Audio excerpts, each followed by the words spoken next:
Bueno, Toti, ¿qué te parece si nos cuentas un poco acerca de tu historia como dirigente político y como líder de los trabajadores? Bueno, la verdad que es un poco raro mi presencia hoy en la actualidad política del país y mis mandatos de diputado y mi candidatura a vicepresidente junto con Lilita Carrió en lo que fue la interna de Cambiemos en el 2015.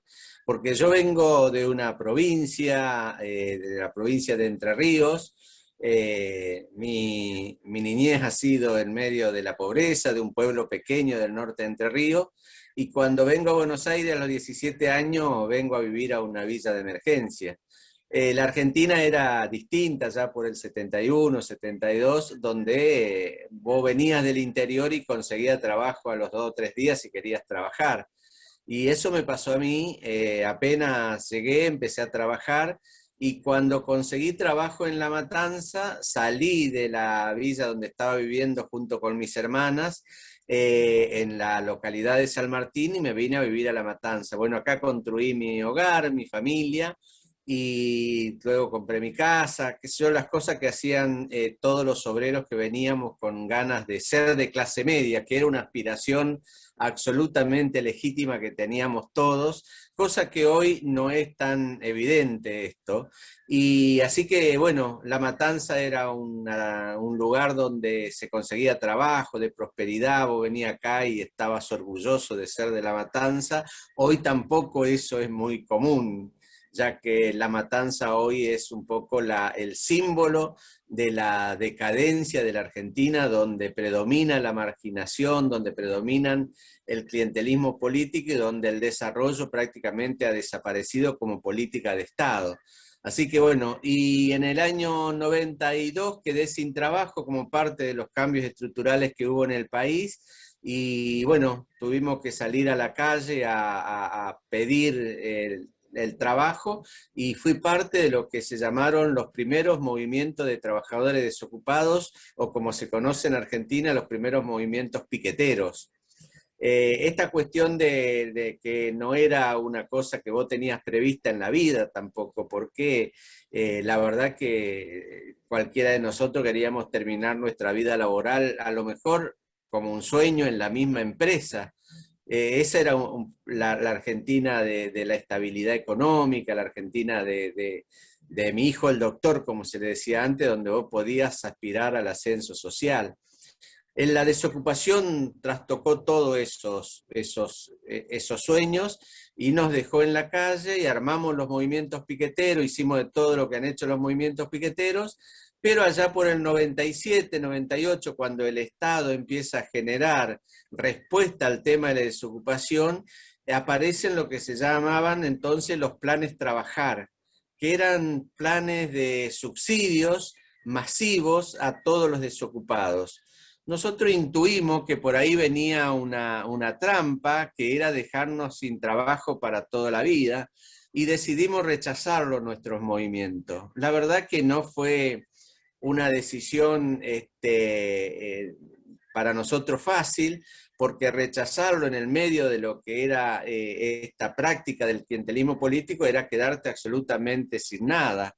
Y así sostuvimos nuestro movimiento, perdimos muchos compañeros, la mayoría se fue a tomar los planes sociales porque la presión de su familia era muy fuerte, pero una importante, un par de decenas de compañeros decidimos armar nuestro propio trabajo, que fue la cooperativa La Juanita. Y lo hicimos en un momento más difícil del país, que fue allá por el 2001.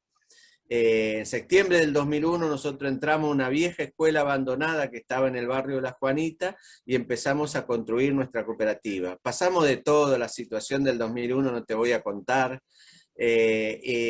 pero pudimos sostener, y el hecho de haber rechazado los planes sociales nos dio una identidad.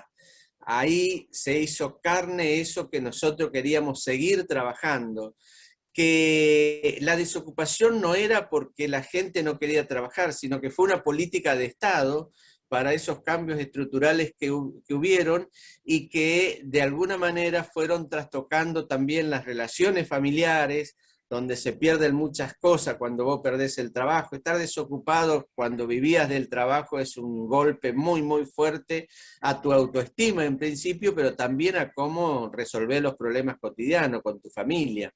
Así que bueno, y la cooperativa la verdad que fue un lugar donde nos contuvimos, este pequeño grupo de compañeros. Nosotros teníamos claro que lo más importante que teníamos era poder volver al trabajo. Ahí descubrimos la importancia del trabajo autogestionado. Todo fue haciéndose empíricamente y la relación con otros. Argentina era un momento del país donde era el foco de lo que no se debía hacer para fundir un país con enorme riqueza. Venían antropólogos, sociólogos del mundo a hacer entrevistas, y nosotros éramos un grupo raro que tenía esta idea de sostener el trabajo y de empezar a construir nuestro propio trabajo. Por supuesto que nos hizo reflexionar mucho, allá por el 2003, cuando empezamos con un jardín de infantes, porque el proyecto de La Juanita es un proyecto educativo fundamentalmente, para reeducarnos en la cultura del trabajo que nosotros considerábamos que con los subsidios se iba a perder. Esto dicho ahora así fácilmente es muy fácil. En ese momento era un debate con otros movimientos, con los compañeros que venían de otros movimientos y también con los movimientos políticos de la izquierda, y todo eso era un debate increíble, que decían eso no puede ser. No pueden ustedes vivir sin la ayuda del Estado. Nosotros probamos 20 años después que sí se puede, pero el tema es que tenés que cambiar también tu mentalidad. Una de las cuestiones centrales fue que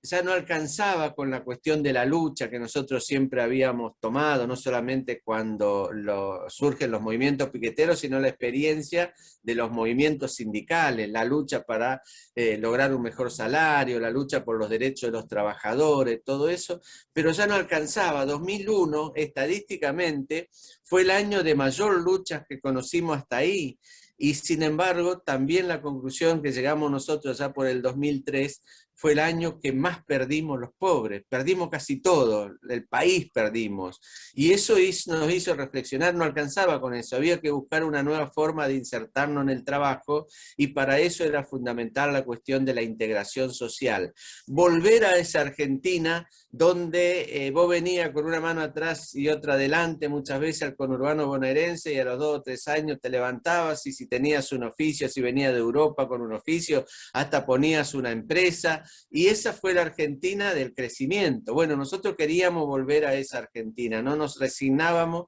a quedar sin trabajo. Así surgió La Juanita, fuimos encontrando gente, personas que nos acompañaron. No hubiera sido posible sin ese acompañamiento de la gente. Veían mucha importancia en esto de no haber tomado los planes sociales, porque eso nos identificaba que queríamos realmente ponerle el cuerpo a esta situación.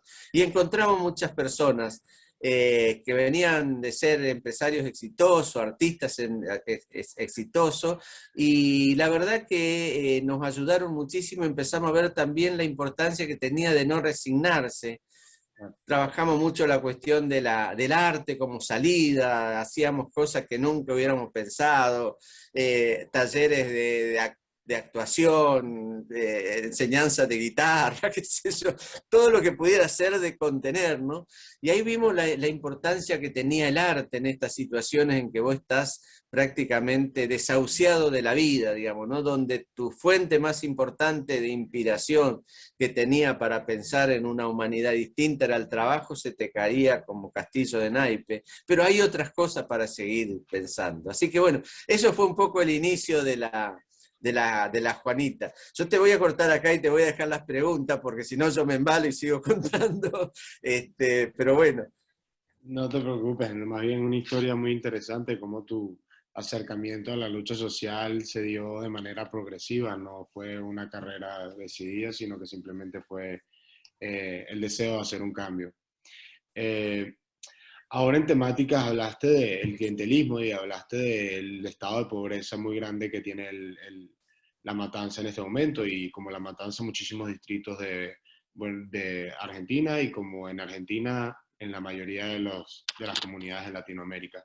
¿Cómo crees ¿nos podías dar una breve descripción de cómo ves el panorama de la pobreza latinoamericana en este momento y cómo crees que podría haber un ambiente de mejora o una reforma de mejora?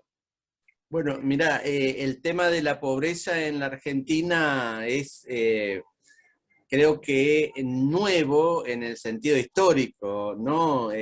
Argentina era un país en realidad como faro de lo que se veía como posibilidad de progreso y de crecimientos hace 20, 30 años atrás.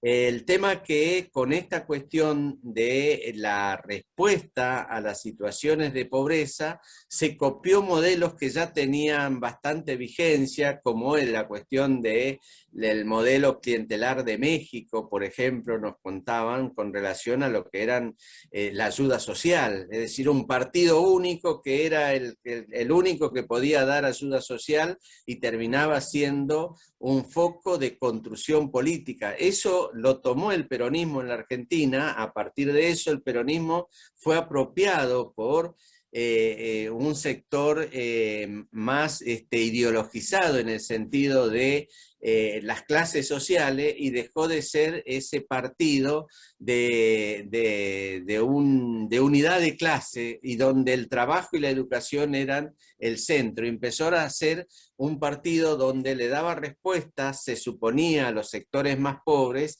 pero al mismo tiempo era la respuesta para poder dominarlo. Y con los planes sociales eso se hizo evidente. Hoy ya no hay ninguna duda que millones de argentinos, millones de personas que no han tenido posibilidad de reinsertarse en la sociedad, hoy están absolutamente dominados por la forma de hacer política del Partido Justicialista, y fundamentalmente de lo que conocemos en la Argentina como el kirchnerismo, que lo ha llevado a un nivel absolutamente de degradación en esas relaciones, porque se justifican inclusive desde el punto de vista ideológico.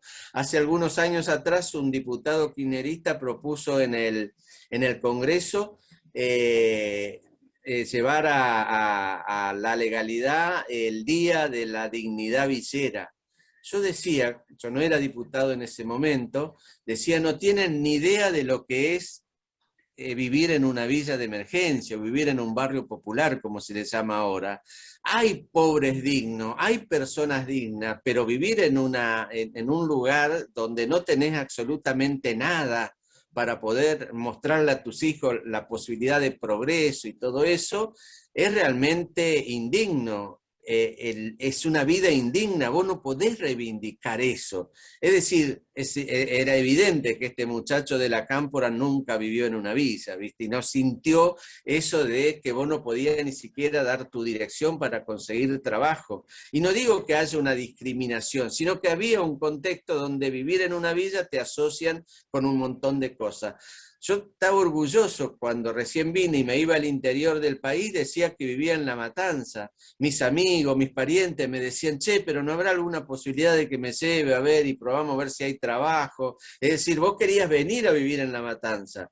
Hoy cuando voy al interior y digo que todavía vivo en La Matanza, me dicen, pero ¿cómo fuiste diputado y todavía viví en La Matanza? ¿Por qué? Porque La Matanza empieza a ser como un centro de todo lo malo que pasa, la violencia de la delincuencia, todas esas cosas. Entonces, el clientelismo, que para mí es la forma de dar algo a cambio de tu dignidad, fundamentalmente, es quizás el mal más tremendo que hay en cuanto para combatir la pobreza. Esa es una herramienta que lo usan los políticos y que le da poder, y construyen una forma de poder que hace que después sea muy difícil salir de esta situación. ¿Por qué? Porque vos vas depositando la culpa en el otro. Nunca la culpa la tiene el político que dio el plan, que dio el subsidio, sino la culpa tiene el que lo agarró, que no quiere trabajar, que eso. Y vos sabés que muchas veces no tenés ninguna otra posibilidad, porque vos querés trabajar, pero si no terminaste la secundaria no te toman. Si tenés más de 40 años no te toman, porque esas son las reglas del mercado laboral. Bueno, ¿cómo hacemos para poder salir de eso? Y yo creo que uno de los grandes malos es que hay que reconfigurar todo lo que tiene que ver con la ayuda social. Y no digo que hay que sacarlo, digo que hay que verlo cómo se reconfigura todo eso, y tiene que haber, esos planes sociales tienen que estar destinados a capacitación para el trabajo que va a venir.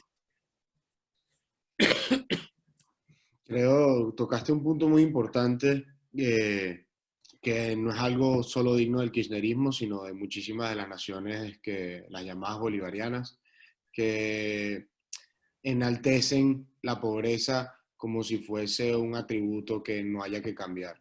Que no estoy diciendo que esté mal, pero me parece que a nivel de política de Estado no es algo que se pueda hacer, siempre hay que apuntar hacia la mejoría. Y además de eso, el clientelismo político se ve en todos los países de Latinoamérica como buscar una manera de asegurar el voto más que el cambio social, ¿no?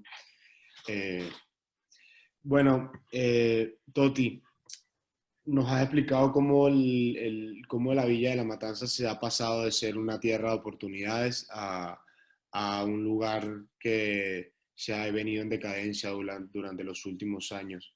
Y nos, en comparación con Latinoamérica en general, ¿cómo sientes que está la situación de delincuencia en La Matanza y en Argentina en general y en toda la región?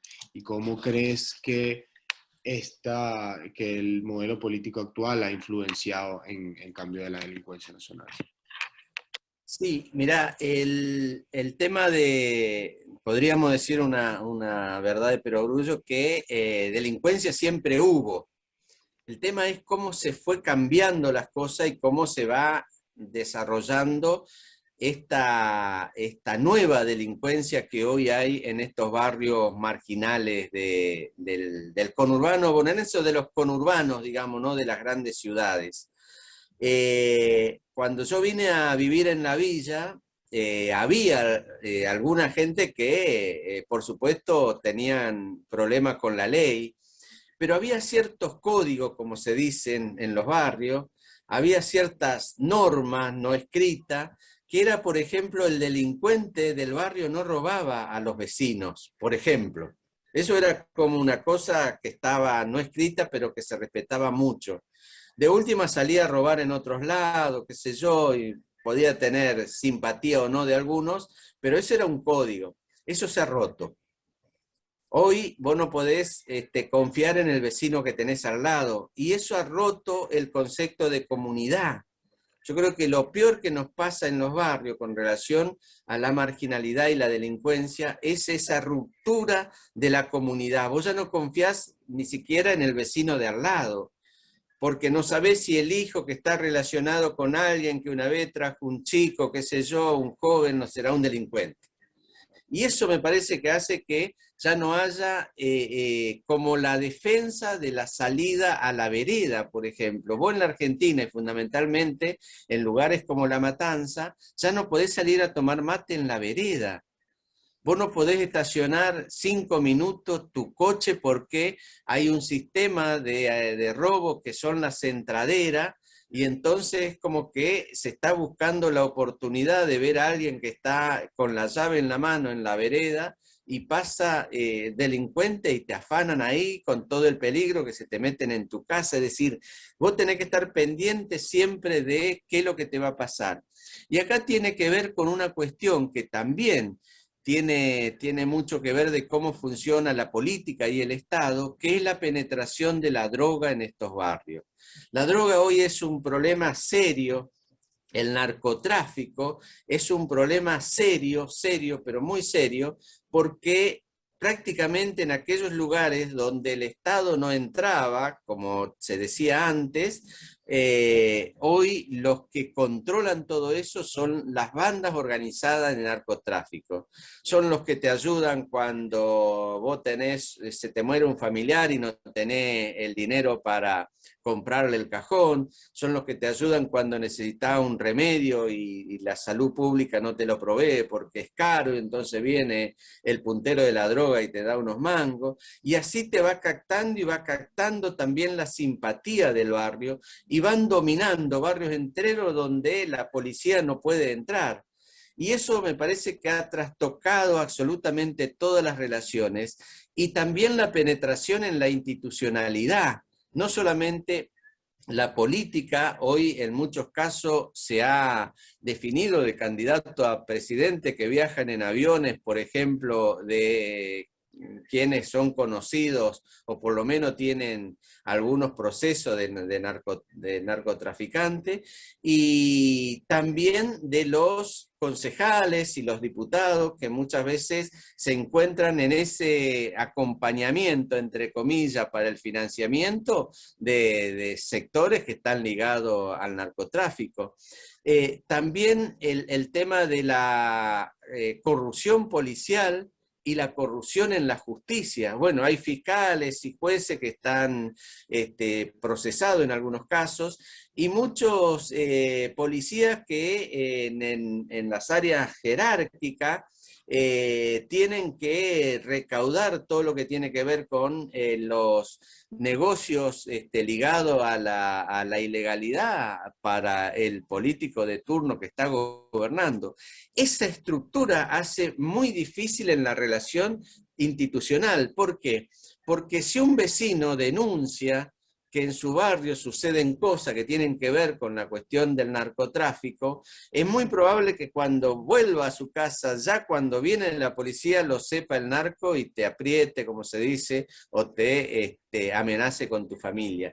Entonces la lucha contra el narcotráfico y fundamentalmente el consumo de la droga tiene que ser política de Estado. Durante la gestión de Cambiemos en la provincia de Buenos Aires, la verdad que el gobierno de María Eugenia Vidal ha hecho un trabajo muy, muy importante en cuanto a la generación de confianza para que los vecinos puedan denunciar, y se han prácticamente desbaratado muchas bandas y búnker que existían en los barrios, que eran casas donde todo el mundo sabe que ahí se vende droga, han sido derribados en estos barrios, en estas villas, ¿no? Y se han construido ahí centros comunitarios. Con la derrota de Vidal y la asunción del nuevo gobernador, todo eso se retrocedió. Y con la cuestión de la pandemia y esta idea de dejar en libertad a más de 2.000 presos en la provincia de Buenos Aires, detrás de una concepción hasta aparentemente humanitaria, generó muchísimo miedo en esos barrios, porque hubo movilizaciones durante ese tiempo y protesta en la ciudad de Buenos Aires y en los centros urbanos, porque la gente de clase media veía la importancia que tenía simbólica de esto de soltar a los presos que habían estado presos por cometer delitos, pero donde se aterrorizaban eran aquellos barrios donde los propios vecinos habían denunciado a estos narcos que hoy estaban en cana y que volvían de nuevo a sus barrios. Así que imagínate, sabiendo que lo habías denunciado, de pronto lo tenías viviendo a 4 o 5 casas de la tuya. Muchos vecinos se fueron de ahí asustados, y eso fue un enorme retroceso. Ahora, ¿por qué pasa esto? Yo tengo una hipótesis que te lo quiero contar. Nada, es una hipótesis de que haberlo escuchado en mis llegadas a charlas con los movimientos sociales y con intelectuales que venían del campo progresista, en la Universidad de Madres de Plaza de Mayo, en el Centro Cultural Cooperativo, en algunas charlas y viajes que hice al Movimiento Sin Tierra, conversaciones con los grupos zapatistas, porque yo hice todo eso, digo, aparte de todo otro. Entonces conocía, y había una hipótesis que decían que con la caída del muro de Berlín y la estratificación de la clase obrera, donde ya no eran los que no tenían nada que perder, como decían los libros de los revolucionarios del siglo pasado, se habían dado nuevos fenómenos de nuevos sujetos sociales de la revolución, que ya no eran los obreros. Los obreros tenían mucho que perder y no querían revolución, querían ser de clase media, vivir bien, tener su coche, su auto. Y que entonces aparecían nuevos sujetos sociales, qué sé yo, el movimiento Sin Tierra en Brasil, los que no tenían tierra, que estaban en la pobreza total. Y en la Argentina identificaban a los movimientos marginales, entre ellos al movimiento piquetero. Y alguna charla con algún intelectual, me acuerdo, donde planteaba, pero porque es más fácil hacer la revolución con estos sectores, porque ni siquiera tenemos que salir a comprar armas, porque ya lo tienen. Y el resentimiento que tienen en la sociedad lo hacen mucho, no tenés que incentivar la violencia de clase, nada, ya está. Era como que ya tenías el pastel preparado, solamente tenía que organizarlo. Cuando ocurren estas cosas, que es muy difícil explicar, digo, porque es muy difícil, si vos no estuviste en estas conversaciones, es muy difícil que el otro te crea. Cuando se dan estas situaciones, digo, van en ese sentido. Y yo creo que el kirchnerismo va en ese sentido. Está buscando un sujeto social como en Venezuela, en este caso que también está, que es la marginalidad, y quiere llevar a la mayor cantidad de gente a la marginalidad para que sea el resentimiento el motor de esa revolución, ya no la necesidad económica ni nada por el estilo. Nada, esto te lo comento, casi no hablo de estas cosas con otros, así que no sé por qué te lo dije. No, totalmente de acuerdo. Yo soy de Venezuela y es impresionante cómo de los patrones de actuación política son muy similares. Es tratar de llevar el mundo a la marginalidad y a la delincuencia, a la decadencia, ya que eso genera un resentimiento social que los impulsa luego en las campañas políticas, en el motor, el populismo del siglo XXI latinoamericano. Y es impresionante también cómo esta delincuencia que llega a las comunidades de bajo estrato y de alto estrato, porque la verdad es que se van exponenciando cada vez más, van generando, las comunidades van generando cierto nivel de lealtad a ellas.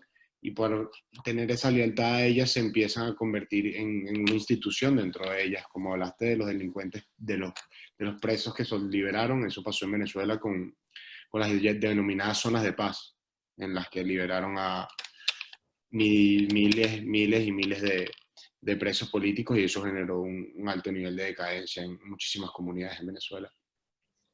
Pero bueno, si siguiésemos todo el día en esta temática, tuviésemos una entrevista de 40 horas.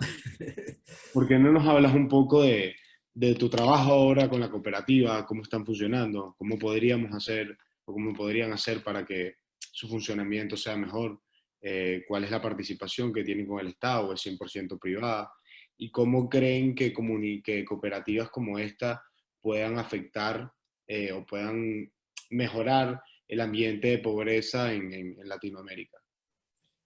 Sí, mira, la primera cuestión que me parece que es importante en el caso de nuestra experiencia es la absolutamente nula relación con el Estado. Consciente nosotros, consciente, y era a la defensiva. Cualquier cosa que en su momento hubiéramos hecho con el Estado, hubiéramos perdido algo que para nosotros fue fundamental, que es tener libertad.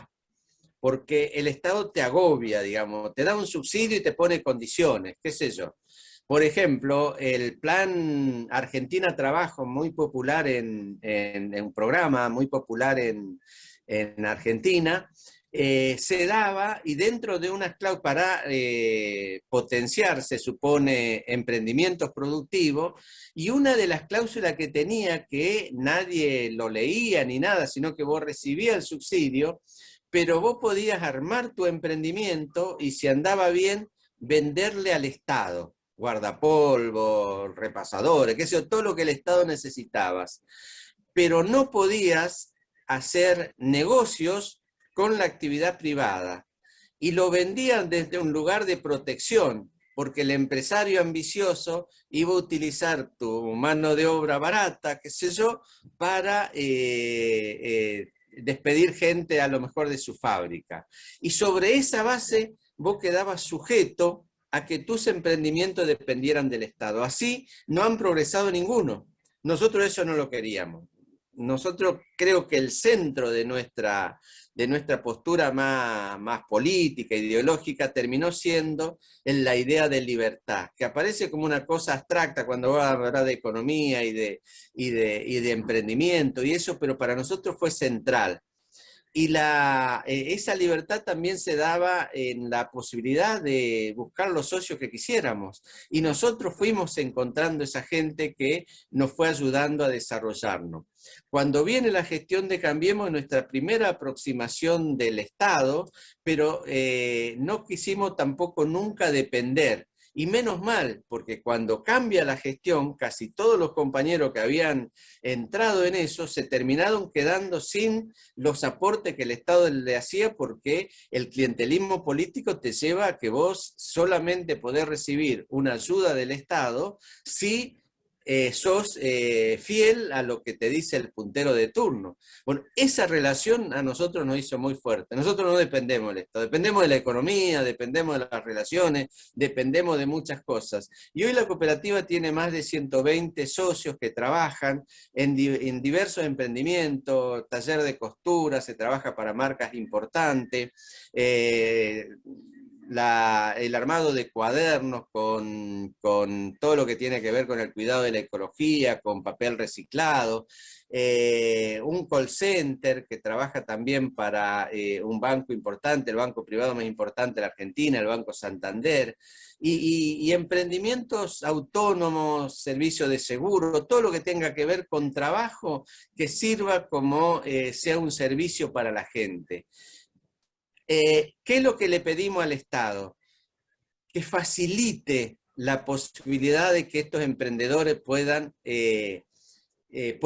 realmente legalizarse, porque la ilegalidad también es un negocio de la política. Yo te dejo, viene el puntero y dice, bueno, yo tengo un amigo en el municipio que te puede habilitar tu emprendimiento, pero tenés que seguirme, tenés que votarme o tenés que aportar en la campaña. Ese cambio, mientras que si vos sos legal, sos libre.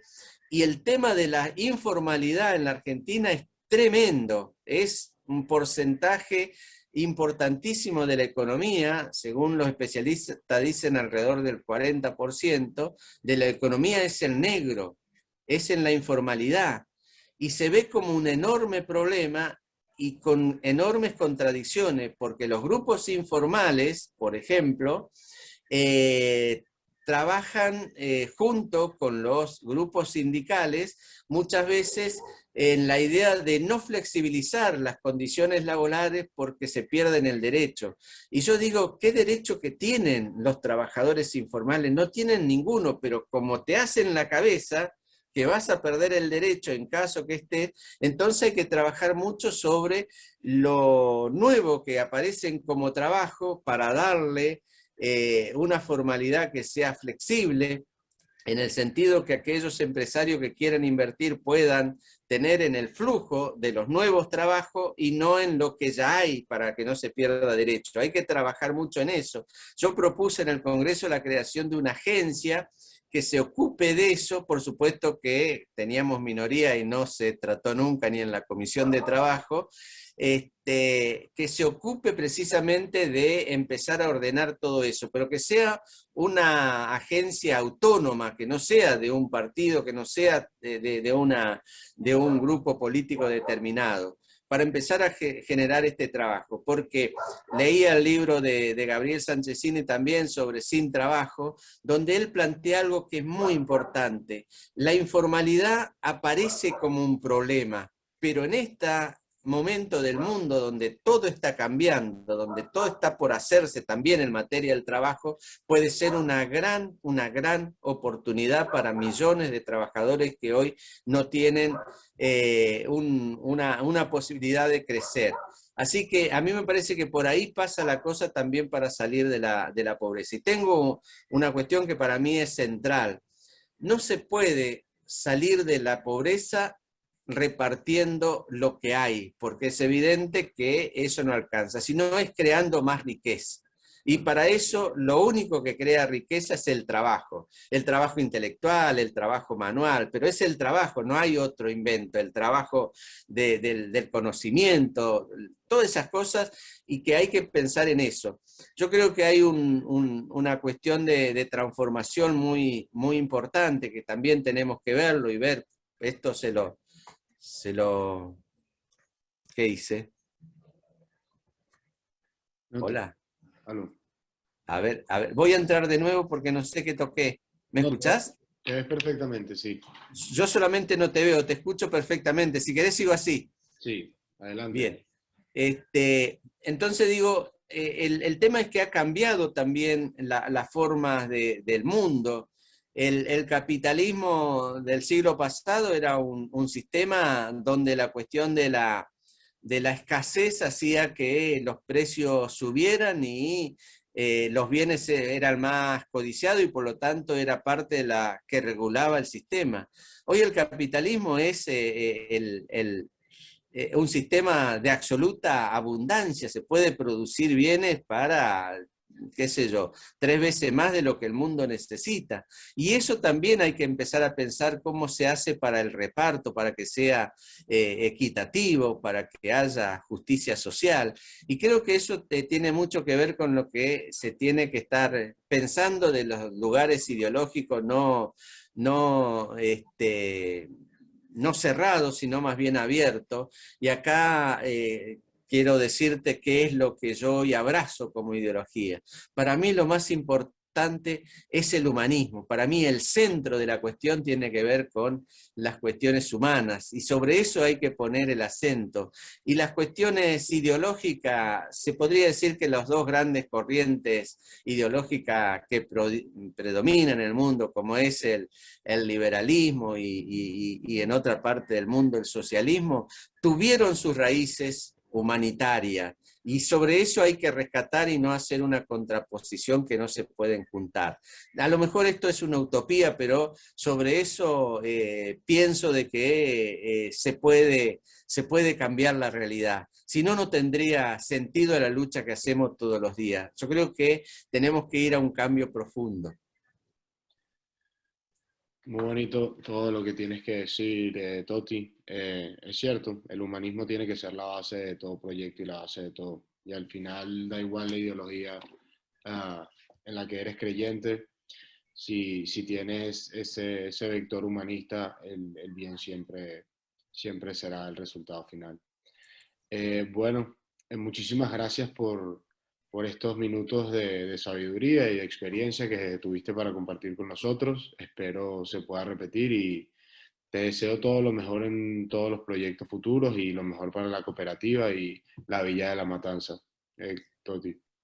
Bueno, muchísimas gracias, Eduardo. La verdad que para mí es un placer también compartir experiencia con otros actores y esto que me decís de Venezuela, la verdad que es algo que nos taladra la cabeza a los argentinos sin entender muy bien qué es lo que está pasando y algunos nos dicen, ya estamos, con lo cual me parece que es más necesario nuestro compromiso de tratar de cambiar la realidad. Te mando un enorme abrazo y muchas gracias. Hasta